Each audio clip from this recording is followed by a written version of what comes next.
Jeffrey, welcome Thanks, Mark. to Business Insider.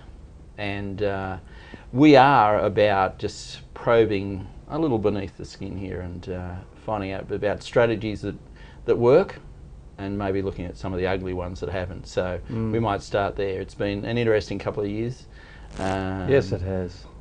Can we talk about some of those strategies that you look back on now and say, yeah, that was good, and or maybe it wasn't so good? Anything come to mind? Our industry, we're in the plant breeding and plant propagation business. We're at the pointy end of the nursery industry, if you will, by creating product for growers. It's a small portion of the retail price that the consumer pays, and so we have to run a very tight ship in what is a very labour intensive industry. We bought a company, Yates Botanicals, 8 years ago, and our main interest then was to get it profitable and really streamline it to be able to compete in an international market. So that's one of the things that we did. The other thing we did was invest a lot of money in product development, which of course in the plant breeding business takes 5 to 6 years to get any returns on it.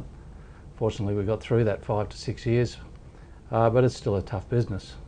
So you're always competing in a price-sensitive market with high labour costs, and it's a difficult mix to play, and so you have to...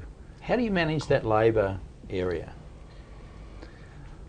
We're always looking at the products we actually produce. In plants, of course, there's hundreds of different genera and species out there, so you try to pick the ones that you can actually reproduce successfully. In some cases that requires quite a lot of R&D to get it to that point, and sometimes there's a reason why you'd invest more in a particular plant variety than others. But the main thing I think is finding product that you can produce profitably, that the consumer still wants and it still services their needs. No point in running after something that really is not viable as a product. I can't come to grips with a 5 to 6 year profit or generation stage, even before you find out whether it's profitable or not. You get... Well, you know, in nature, it doesn't take long to hybridise two plants, but it's what happens from that point forward that takes the time. You want to generate that particular offspring, and you want to see what it does. You want to put it into production. You want to put it into a garden environment. You want to test it with your customers, and when you put all that together, that adds up to about 5 to 6 years, because you can't put untested product into the market. You can't make claims about a product when you don't know what it is and you don't know how it's going to perform. So that's the thing that takes the time, and a lot of people don't do that.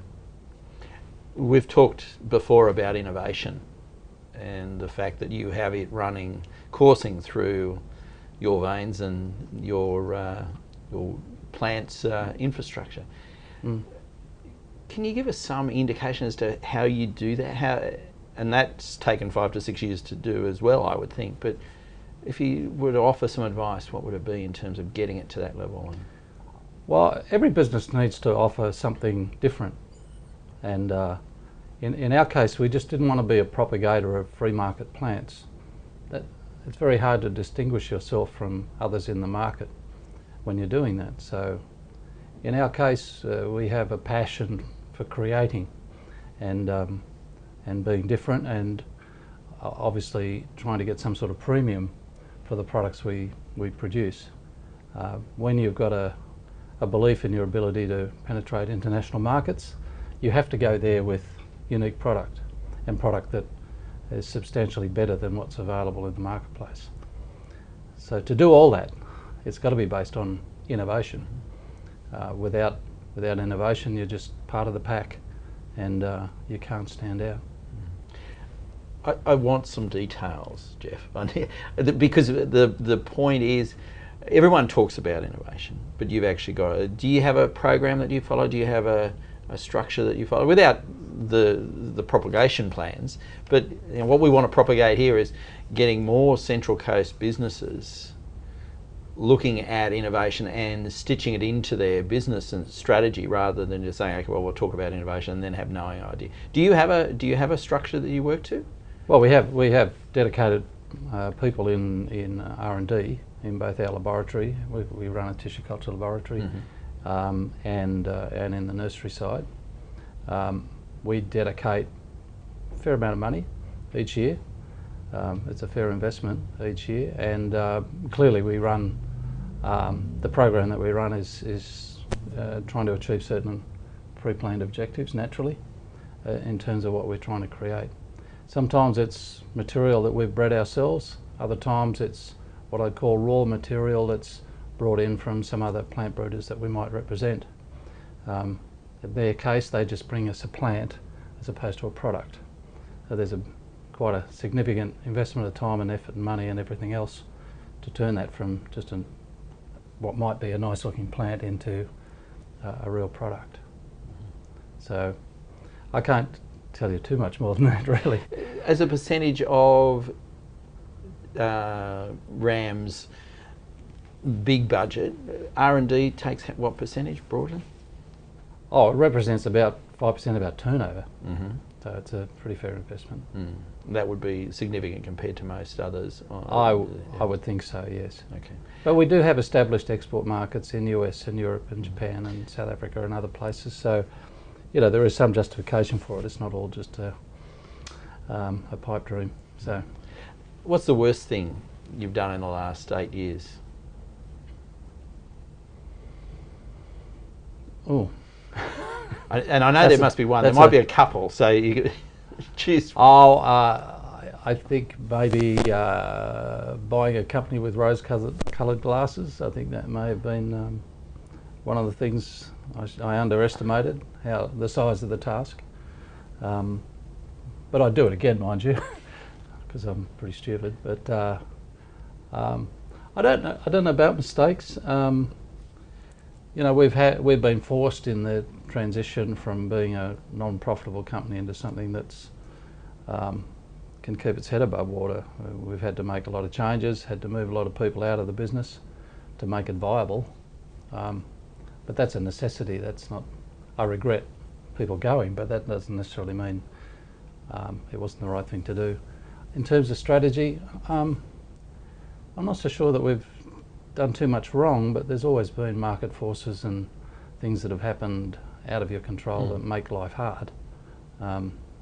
Anything from water restrictions through one of our big teak forestry customers went bust, and you know, there goes $1 million turnover that you have to make up for in some other way. So there's lots of hurdles that we've had to overcome, but without sounding vain, I don't know that we've made too many mistakes, but that's not to say it's been a difficult, that it has been a difficult 8 years in many ways.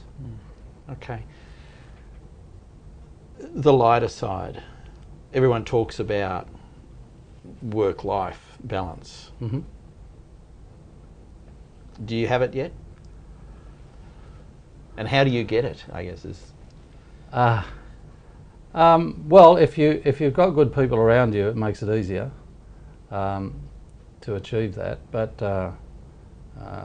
probably as long ago as 15 years, I decided I'm not going to get home at 10 or 11 o'clock at night anymore. I want something that you'd call a lifestyle. I've repartnered, and we like our weekends, and we like to get out and about, and the Central Coast is a great place to do that. So we're trying to achieve a better work-life balance, but when you own and run a business, you can never truly escape. It's always difficult to just walk out the door and forget about it.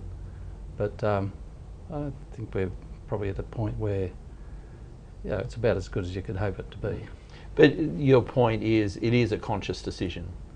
Oh, absolutely, yes. I mean, you can let any job consume you if you're that way inclined. Likewise, I think if you walked out the door and didn't think about it at all, I don't know that you'd doing your role justice either. Okay. Mm.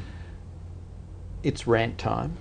The soapbox. The challenge is what gets up your nose.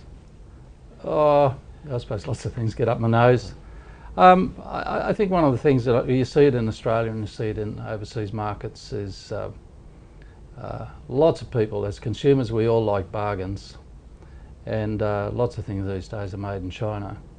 And I think the problem is we buy the cheap clothing, we buy the cheap electrical goods and electronic goods and all this sort of stuff. We don't necessarily consider the effect that that may have on local industry. It's certainly not good for jobs, and it's really, those choices are really hurting our manufacturing industries. Now, whether that's a pipe dream that we can manufacture and get the sort of price that we need, the fact of the matter is we're probably paid about 20 times as much as an equivalent Chinese worker in that sort of role. So yeah, but I'm not sure that many people really consciously think about the effect of their purchasing choices. And I think looking 20, 30 years down the track, I wonder how we're going to employ everybody.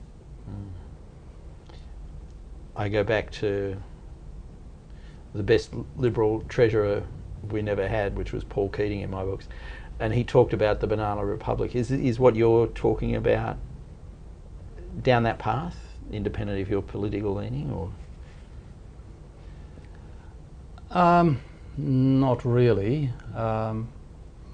We're supposed to be the clever country, but I don't think we can all sit behind computers and be consultants and be finance brokers and all those sort of things. What can we be? What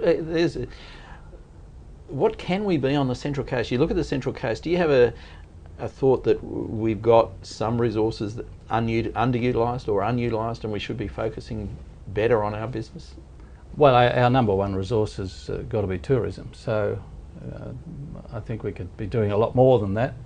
I think from a point of view of restaurants and resorts and all these sorts of things, I think we're underserviced for a local population of over 300,000 people, and you need those sorts of facilities to attract people from outside of the Central Coast. Obviously, it's a gorgeous place, but we've had all of that for